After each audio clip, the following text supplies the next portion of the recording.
వల్లభనేని వంశీ ఆసుపత్రిలో చేరికపై సస్పెన్స్ కొనసాగుతోంది. వైద్యం కోసం వంశీని ఆయుష్ ఆసుపత్రికి తరలించాలని నిన్న హైకోర్టు ఆదేశించింది. వంశీని ఆసుపత్రికి తీసుకెళ్లేందుకు ఉదయం నుంచి వేచి చూస్తున్నారు కుటుంబ సభ్యులు. హైకోర్టు ఆదేశాల పత్రాలు అందకపోవడంతో ఇంకా జైల్లోనే ఉన్నారు వంశీ. సాయంత్రం అయినా హైకోర్టు పేపర్స్ రాకపోవడంపై కొనసాగుతోంది సస్పెన్స్. ఇవాళ కుదరకపోతే వంశీని రేపే ఆసుపత్రికి తీసుకెళ్లే అవకాశాలు.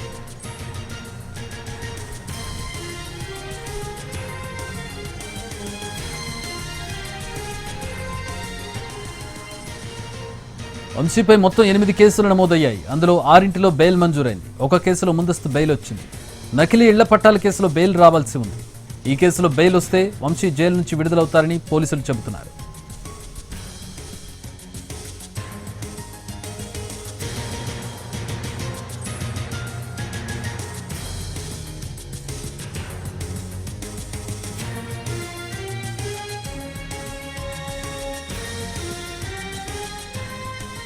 వల్లభనేని వంశీ ఆసుపత్రిలో చేరికపై సస్పెన్స్ కొనసాగుతోంది. వైద్యం కోసం వంశీని ఆయుష్ హాస్పిటల్కి తరలించాలని నిన్న హైకోర్టు ఆదేశించింది. అయితే హైకోర్టు కాపీస్ ఇంకా రాకపోవడంతో ఆసుపత్రికి పంపించలేదు పోలీసులు. వంశీని ఆసుపత్రికి తీసుకెళ్లేందుకు ఉదయం నుంచి కుటుంబ సభ్యులు వెయిట్ చేస్తూ ఉన్నారు. హైకోర్టు ఆర్డర్ కాపీస్ కోసం వెయిట్ చేస్తూ ఉన్నారు పోలీసులు. సాయంత్రమైనా ఈ కాపీస్ రాకపోవడంతో ఆందోళన నెలకొంది.